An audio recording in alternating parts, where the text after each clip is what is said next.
குறுக்கு வழியில் போனால் முடிச்சிடலாம் நினைக்காதீங்க. அது என்றைக்குமே உங்களுக்கு ஒரு ஆபத்து தான். ஸோ நேர்மையான வழியில் நேர் வழியிலேயே போங்க. கொஞ்சம் லேட்டானாலும் நல்ல பேர் இருக்கும், நல்ல விஷயங்கள் இருக்கும். குறுக்கு வழியில் போனீங்கன்னு சொன்னால் குறுக்கு வழியில் ஆதாயம் தேட நினைப்பவர்களுக்கு பின்னாடி பெரிய பிரச்சனைகளும் கஷ்டங்களும் கண்டிப்பாக வரும். ஸோ ஜாக்கிரதையாக இருங்க. அதே போல் பார்த்திங்கன்னா கண்டதை போட்டு மனசில் போட்டு குழப்பிக்காதீங்க. இது செய்யலாமா, அப்படி செய்யலாமா, இப்படி செய்யலாமா, அடுத்தடுத்து என்னென்ன செய்யலான்றத மனசை கொஞ்சம் தெளிவாக வச்சுக்கோங்க. அதுதான் உங்களுக்கு நல்லது. அடுத்ததாக பார்த்திங்க அப்படின்னு சொன்னால் கும்பராசிக்கு பார்த்திங்கன்னா இப்போ கும்பராசியில் பார்த்திங்கன்னா சனி பகவான் இருக்கார்.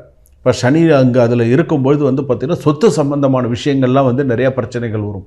சொத்து சம்பந்தமான விஷயங்கள்லாம் நிறையா போட்டி பொறாமைகள் அதிகமாக இருக்கும். கைவிட்டு போகிற மாதிரி இருக்கும் சில விஷயங்கள் பார்த்திங்க அப்படின்னு சொன்னால் நம்ம ஒரு நமக்குன்னு வர வேண்டிய சில பாகங்கள் வராமல் நமக்கு பிரச்சனைகள்லாம் இருக்கும்.